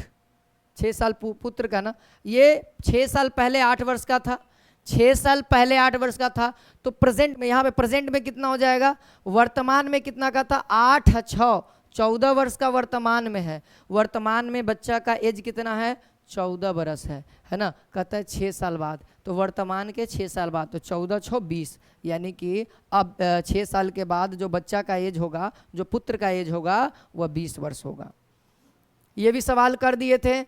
अधिक गुने 100 और दोनों एज को जोड़ देते थे तो कितना आता था? तो यहाँ से आपको पता है 84 गुने 100 बटा में 40, है ना। तो यहाँ से 21 यानी कि 210 आ गया था ना। ये भी सवाल इस सवाल को देखा जाए, ये थोड़ा सा लग रहा है हमको नया टाइप से, तो कोई बात नहीं, नया रहे चाहे पुराना रहे ना। कहता है एक संदूक बी को 10% लाभ पर बेचा। बी जो है सी को 924 रुपया में बेचता है 5% के लाभ पे। देखो ए जो है बी को बेचा 10% के लाभ पे, बी जो है सी को बेचा 5% के लाभ पे, सी जो है उसको 924 रुपये में खरीदा, यानी बी जो है 924 रुपये में बेचा। समझो अगर मैं आपसे कोई वस्तु खरीद रहा हूँ, मान लीजिए मैं 1000 के आपसे वस्तु खरीद रहा हूँ, यानी आप 1000 में बेच रहे हैं तभी ना मैं 1000 में खरीद रहा हूँ। तो वही बात है, बी जो है 924 रुपये में बेच रहा है तभी ना सी जो है 924 रुपये में खरीद रहा है। तो ये लास्ट का दिया हुआ है, ये लास्ट का सीपी, लास्ट का यानी सीपी दिया हुआ है, यानी सी का सबसे लास्ट में सी व्यक्ति है जिसको बेचा गया है, तो सी ने खरीदा 924 रुपये में। तो उल्टा करना है, लास्ट का जब दिया रहेगा तो उल्टा करेंगे, और जब फर्स्ट का दिया हुआ रहेगा तो एज इट इज। उल्टा करने का मतलब 924 दिया हुआ रहेगा 924, उल्टा परसेंटेज में होगा। 10% का मतलब 100 बटा में 110 होगा, है ना। 10% का मतलब कितना? 100 + 10 यानी 110 बटा में 100। तो ये होना चाहिए था, लेकिन यहाँ पे क्या है, लास्ट का दिया इसलिए उल्टा कर देंगे, यानी 100 बटा में 110 गुने अब 5% के लाभ पे, यानी 100 बटा में 105। क्लियर होगा? 0 से 0 ये एक बार में और ये 8 और ये 4, 84 बार में, ठीक है। ये देखो 2 से 21 बार में, ये 20 बार में, है ना। और ये एक बार में 21 कम 42 21 63 84, यानी कितना आ गया 800 की वह वस्तु थी। कितने की वस्तु थी? 800 की वस्तु थी। Option number B. आराम से बन गया ना। अगर पहले का दिया मतलब ए का दिया हुआ रहता तब, तो ए का दिया हुआ रहता तो ए का लिखते हैं और ये उल्टा हो जाता, यानी कि अब की 110 और 100 नीचे होता, 105 ऊपर और 100 नीचे होता, इस तरीके से होता। प्रोसेस सेम था, केवल ये उल्टा हो जाएगा। जब लास्ट का दिया रहेगा उल्टा, फर्स्ट का दिया हो रहा तो वो सीधा होगा। ये भी तो सवाल कर ही लिए हैं, है ना। इसका आंसर था ऑप्शन नंबर डी। याद भी आंसर भी, है ना। एगो कम होगा, एक कम होगा। इस सवाल को देख लो, 186 नंबर सवाल देखिए। कहता है कि यदि अरविंद 20 किलोमीटर पर घंटा की चाल से दौड़े तो वह 400 मीटर की दूरी कितने समय में तय करेगी। ये जो ऑप्शन है ना, इस ऑप्शन में थोड़ा सा मिस्टेक ये है कि उस ऑप्शन में मिनट छूट गया है। इसमें सब में आप लोग मिनट को मेंशन करिए, इसमें आप सभी लोग मिनट को मेंशन करिए, ठीक है। अब बनाइए।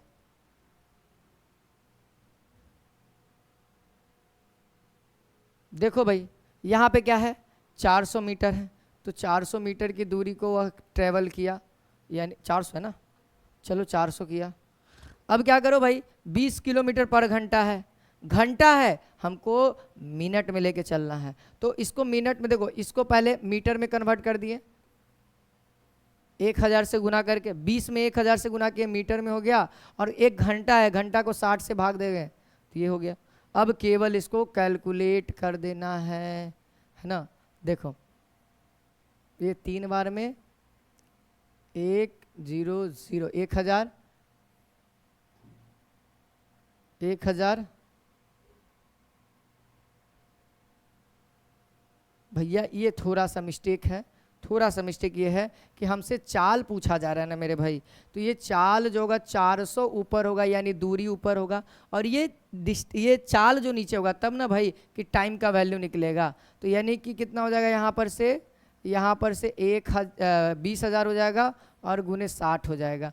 देखो यहाँ से कितना होगा, एक बार में 20 3 60, 1000, ये 20 3 60, है ना। ये 2 0 से 2 0 खत्म, ये कितना बार में, ये 2 बार में, ये कितना बार में, 5 बार में। तो 3 दूना का 6/5 मिनट आंसर आया, ये मिनट में आएगा। और 6/5 आपको ऑप्शन में दिख रहा, 5 1 6/5, ठीक है। ये टाइम का फॉर्मूला यही होता है ना, टाइम का डी बटा में स्पीड, है ना, डिस्टेंस बटा में स्पीड। तो डिस्टेंस 400 मीटर, किलोमीटर पर घंटा को हम लोग क्या किए दोस्तों, मीटर पर मिनट में चेंज कर दिए, मीटर में, यानी कि 20 किलोमीटर है तो 20,000 मीटर, है ना। और घंटा है तो बटे में 60 हो जाएगा, तो वो 60 मिनट हो जाएगा, ठीक है।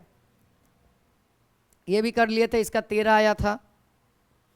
188 कहता है, 188 नंबर सवाल कहता है भैया कि यदि एक मोटर 9 सेकेंड में 100 मीटर चलता है तो उसकी चाल किलोमीटर पर घंटा में कितनी होगी।